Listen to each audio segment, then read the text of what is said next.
दूसरी चीज जो इसको काउंटर करने के लिए हम कर सकते हैं और जो हम कर रहे हैं वो है बलूचिस्तान का सपोर्ट करना। सीपेक जो है वो अधिकतर बलूचिस्तान से पास करता है। बलूचिस्तान ऐसा एरिया है जहां अनस्टेबल है। बलूचिस्तान एक्चुअल में दूसरा देश था जिस पर पाकिस्तान ने जबरन कब्जा कर रखा है, तो वहां के लोग जो है पाकिस्तान से आजादी चाहते हैं।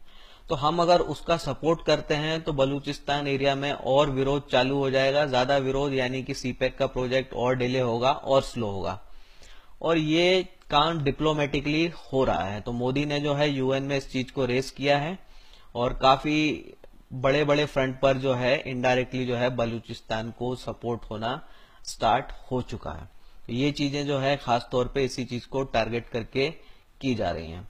अगर बलूचिस्तान में प्रॉब्लम ज्यादा आती है तो बलूच लिबरेशन जो आर्मी है उसको अगर हम बहुत अच्छा स्ट्रांगली सपोर्ट कर सकते हैं तो चाइना के लिए बहुत भारी मुश्किल हो जाएगी। जितना प्रोजेक्ट ये डिले होगा उतना प्रॉब्लम होगी, क्योंकि चाइना भी इस पर काफी खर्चा कर रहा है और उसने भी बहुत ज्यादा लोन लिया हुआ है, तो उसकी इकोनॉमी भी भारी डेप्थ में है। एक और चीज जो हम कर रहे हैं इस सीपेक को थोड़ा और स्लो कराने के लिए वो है कि इंडस वाटर का यूज और बढ़ा दो। तो जो बलूचिस्तान एरिया से जो निकल रहा है ये सीपेक का प्रोजेक्ट, वहां पानी की भारी प्रॉब्लम है और पाकिस्तान की लाइफलाइन जो है वो इंडस वाटर रिवर है।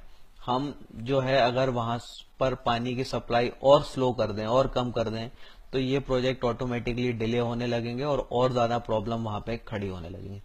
इस पर भी जबरदस्त काम चल रहा है। जो है डैम और वो कश्मीर वाले एरियाज में काफी ज्यादा बढ़ाए जा रहे हैं। पूरी जो है कोशिश की जा रही है, कैपेसिटी बिल्ड की जा रही है कि ज्यादा से ज्यादा पानी का यूज किया जा सके।